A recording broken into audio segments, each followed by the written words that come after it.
Hi, my name is Anthony and I'm from Hospoa, and in this video we are going to discuss domain names, how to choose them, where to begin, what to do about domain names, and especially if you are from Kenya, now this video is going to be useful to you.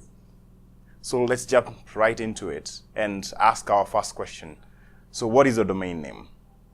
So essentially a domain name is an address where anyone on the internet can be able to find you, and this is a place where you're able to gather anyone who wants to find you to one specific location. So I will compare a domain name to number plate.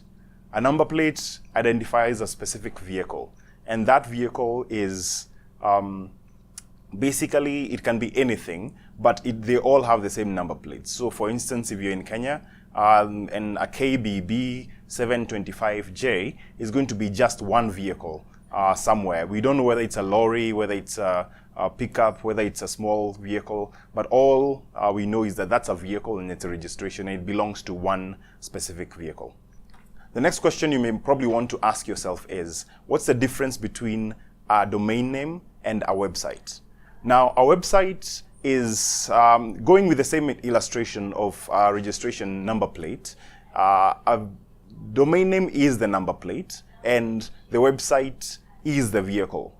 Basically, you would only have, if you have a number plate without the vehicle, it's basically very useless. And the same thing, if you have a domain name and it's not attached to a website or something else deeper called hosting, if it does not have hosting, then it's basically not very useful to the person who owns it. When you have a website is normally hosted within a server somewhere, and that server is what we call hosting. And so when you're buying a domain name, the two things that you require is, number one, to choose a domain name, and number two, to choose a hosting provider. Now, a hosting provider provides you with the space where you're going to put your website, you're going to put your emails, and all of those things that you would require essentially to be able to have a robust website. Emails, the website itself, and other things. If you're running an app, this is where it would sit as well. The next question you may probably ask yourself is, what is the difference between a website and hosting? And I'll explain that shortly. Though this is an episode about domain names, it's important to talk about this distinction because hosting and domain names go together. So a website sits in a web host somewhere. So a web host is basically a space, a server, a computer that is connected all the time to the internet. And with that website, with that server, you're able to put in information, just like a computer. A computer has disk space. So for instance, it has a hard drive where you put all of your pictures. But for you to be able to edit that picture, you need the processor. And so a hosting space is both the space and the processing capabilities that allow you or allow your website to be able to run effectively. And so the difference between that is that a website sits in a server, just the same way as an image would sit in your computer or your phone. Both can exist without each other, but they need each other for them to be able to be effectively displayed to the world. The next question that a lot of people usually ask is, what kind of domain name should I choose? Should I choose a .co.ke domain if you are in Kenya, or should I choose a .com? And how should I choose a domain name? So let's first ask the first question. The first question is, how do I choose a domain name? Now, when choosing a domain name, especially if you are a business, that domain name needs to be very descriptive of the kind of business you run. So for instance, if you already have a brand name, for instance, your brand name is Mama Samaki, and that's what you're known as, and that's the brand name, so you're Mama Samaki Limited. It would be really important, because that's the way your business is known on the general world, that it should be the same way that it's known on the internet. So when somebody searches Mama Samaki Limited, that they would find your name with your website having the same name. So when choosing a domain name, it's important to have the same name that you use outside in the normal world being the same name that you use online. This will help to avoid any confusion when your clients who already know you offline try to look for you online. Now, the other thing that is really important when choosing a domain name is that you need to choose a domain name that is descriptive of the kind of business you're running. This is especially if you've not yet established yourself offline, then being able to say what your business does. It helps because when, for instance, you're on Google and you're looking through results of businesses and you have a particular need. So let's say, for instance, you're looking for flowers and you type on Google like flowers in Nairobi. You would most likely choose a domain name. If all of them look similar and none of them ring a bell, you're most likely going to choose a domain name that has flowers or florist or something to do with flowers in it. And this is really useful, especially if you're starting off a business. Well, this goes more to choosing a brand name, but it's important to choose a name that is descriptive of the kind of business you run. The other thing that you need to be careful about when having a domain name, when choosing a domain name, is ensure that the domain name is not very long. Now, you can imagine a domain name that, for instance, let's go with the flower illustration, and James and John Flowers Limited, so on. And that's, let's say it's James and John Flowers Company.com.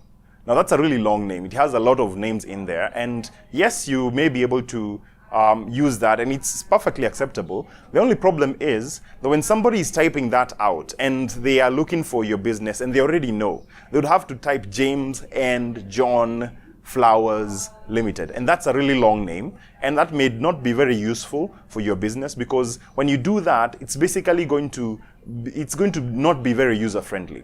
The other thing about it is that when you're going to be putting it on things like business cards and so on, the name is going to be really long. So for instance, if you have an email address, so let's say my name is Anthony and I work at James and John Flower Limited, and my email is anthony@jamesandjohnflowerslimited.com.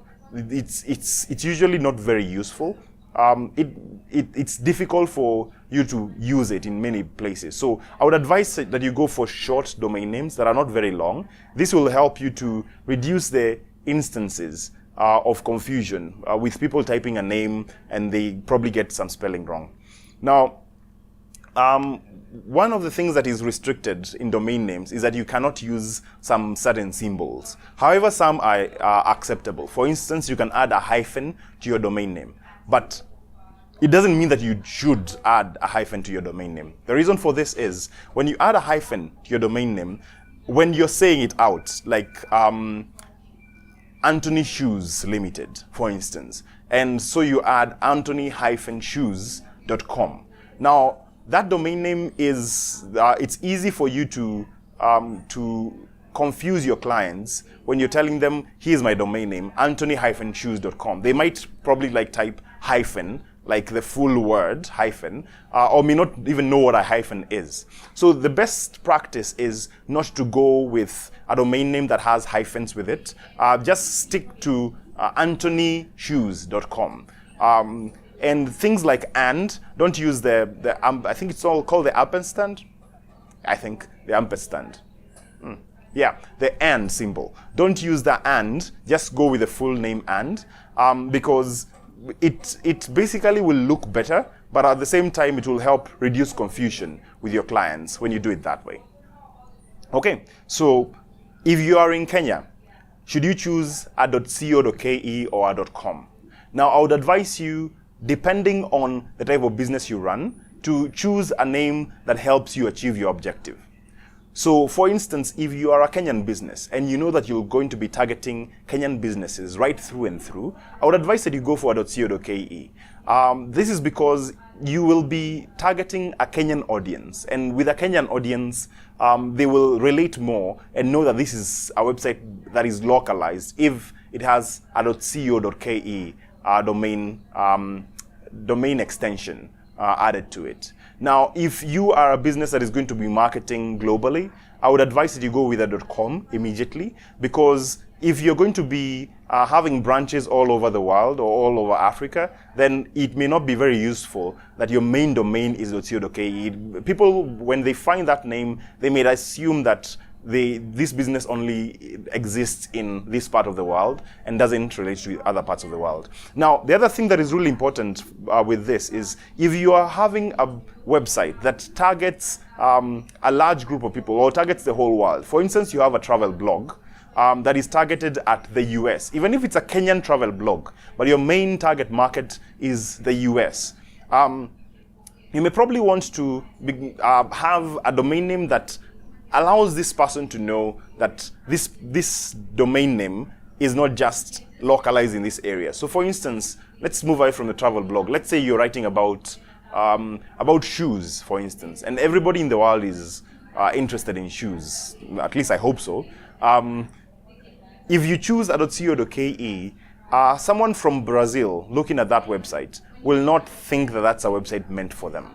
But at the same time, over and above that, Google will not will think that you are a local business, and for this reason, it's going to cut off those results from you. So you may probably not perform very effectively in search engine rankings when you use a .co.ke and you're targeting a larger group out there. The next question that a lot of people ask is, where is a good place to buy a domain name? Now, HostPoa sells domain names, and all of these registries in Kenya sell domain names.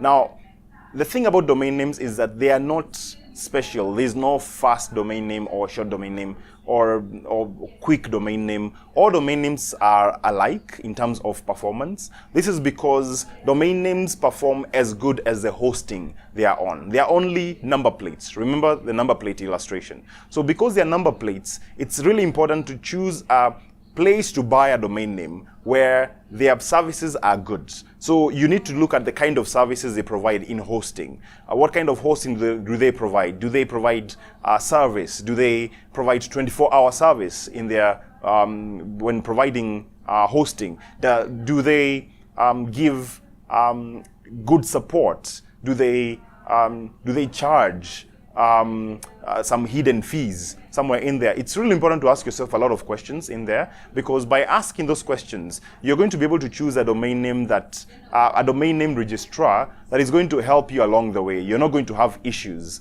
as you go along the way. So choose wisely the kind of web hosting company that you want to host your domain name. Now, HostPoa sells domain names, and on top of that we have some really awesome hosting, and we provide 24/7 support to all our clients, meaning that whatever time you call, day or night, we will be able to assist you with your problems, and that makes us a pretty good place to register your domain name. So check us out. Let me just put in our domain name there.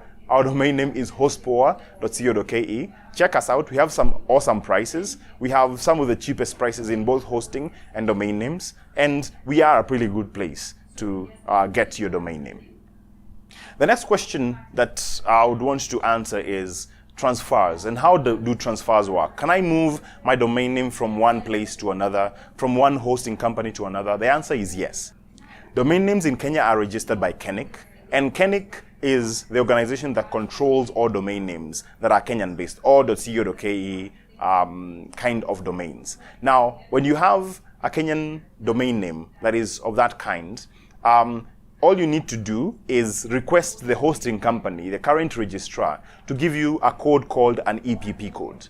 So what an EPP code does is that it authorizes anyone who has that code to transfer the domain name from this registrar to a different registrar. The same thing works for .coms. You would have a domain name that, let's say it's anthony.com. All you need to ask for is the EPP code from the current registrar, and you are able to transfer your domain from your current registrar to the next registrar. Now, it is really important to be careful about this EPP code, because with an EPP code, if somebody has that code, they can be able to own your domain. So be careful. Once you get that code, treat it very cautiously, and do not store it for a long time. Only have your EPP code when you're transferring, and make sure that your domain name is locked to avoid losing it. As I close, I'd want to answer questions concerning expiry. So you have registered your domain name and it stayed for about a year and it's due for renewal, and you fail to pay at the time when it's due. So what happens to it? So the first thing that happens, I'll explain how HostPoa does it and the way that the process goes. The first thing that happens is that your domain name is suspended. So both at KENIC, the government registrar, and on HostPoa, your services get suspended. Now, when they get suspended, you will not be able to access your domain name. Now, within that period, you have about 30 days to be able to get back your domain name. And if it is a very popular domain name, for instance, it's a .com, you want to make sure that you get back your domain name at that particular point. Because once it passes 30 days, then you are not going to be able to get that domain name back easily. Now, the thing about domain names is that sometimes they are very popular. So for instance, a big brand domain name, if a big brand domain name gets available, there are people who are out there who are waiting for that domain name to get available. And they will look for it and bid for it. And they are going to place a very high price tag for you to buy back your own domain name. So it's really important to ensure that you pay up for your domain name as soon as it's due to avoid any of those issues. Now, it's sometimes really sad when you've built up your brand for a while and then after that 1 year of building your brand, then it gets lost and you have to pay a lot of money for a domain name that was previously worth nothing when you're buying it, but now is worth a lot because you've built your brand, but you now can't buy it because it's too expensive. The person who is holding it is asking for too much money. So it's really important to make sure that you pay for it within those 30 days. Better if you pay for the domain name even before it expires to ensure that your services are always running. Now, once those 30 days pass, it goes out into the wild where that domain name can be bought by anyone. So anybody who wants to buy it, whether it's your competition or whether it's somebody who just wants to sit on it and wait for you to bid, they can be able to buy that domain name. My advice to you is get your domain paid for. If you can be able to pay for it years ahead, that would be most useful so that you do not waste all that effort in building the brand, then find yourself in a place where you have to pay huge amounts of money for it. Okay, so the final question I'd want to ask is, when you have a domain name, let's say it's anthony.co.ke, do you want to also own the .com and .io, .ke, all of those extensions? Do you want to own all of them to protect your brand?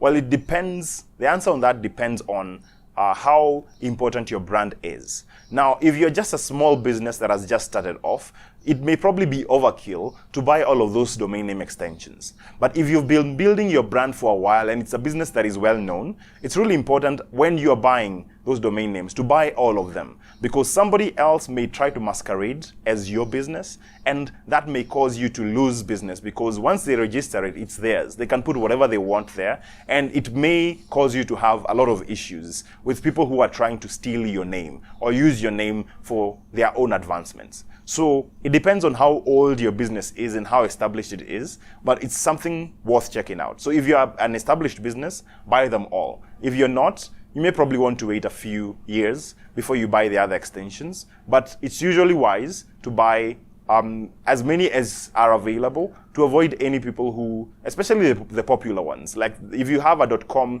buy the .co.ke and vice versa, to ensure that nobody can be able to masquerade as your business. Okay, so thank you so much for watching. I hope this has been useful. We'll be producing more content like this moving forward. And if you have any questions, post them in the links below.